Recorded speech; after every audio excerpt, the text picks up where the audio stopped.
we're going to be making warm fuzzies today, and I think you'll want two things: scissors and yarn. So step one is to wrap it loosely around 4 fingers, not like this, but like this. The reason you keep them apart, and I'm holding it right there, is because that way it won't be a tourniquet. 11, 12, 13, 14, 15, 16. If you're learning a foreign language, this is a great chance to practice counting to 100 in whatever foreign language you're learning. Maybe you're learning Spanish and you only know how to count to 10, so then just count to 10 10 times, and that'll get you to 100. 1, 2, 3, 4, 5, 6, 7, 8, 9, 10, or whatever language you're doing. Now, I've kind of lost track, so I hope I'm about at 100. It's not an exact science. When you've gotten to about 100, being careful to keep your fingers apart so there's no tourniquet action, you're going to cut, and I like to leave enough so that I can have something to act like a string for this, which will turn out to be a little warm fuzzy puppet, and then this is going to be where the belt goes. So you will need one more piece of string, just long enough to make a good belt.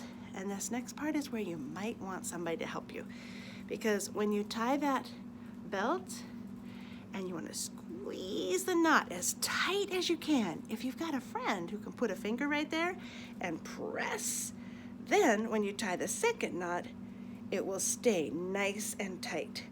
Because the two most common things that can go wrong are the tourniquet of the fingers and that not being tight enough. Now, when you cut, you're going to go ahead and cut right here so that it starts to get spiky. And when you first start to cut it, it might look a little bit messy. That's fine. But you can see there, you've cut through most of those, and now you'll cut through the other way.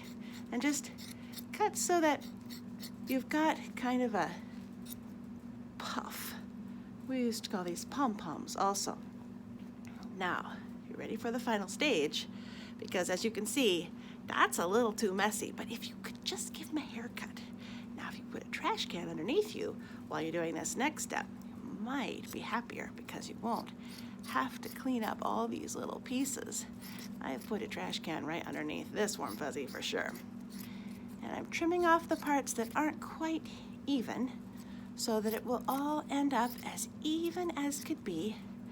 In fact, if you are learning a foreign language, like Spanish, you can use your warm fuzzies to talk to each other.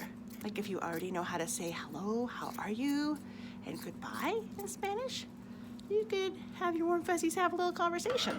Like, hola, ¿cómo está? Muy bien.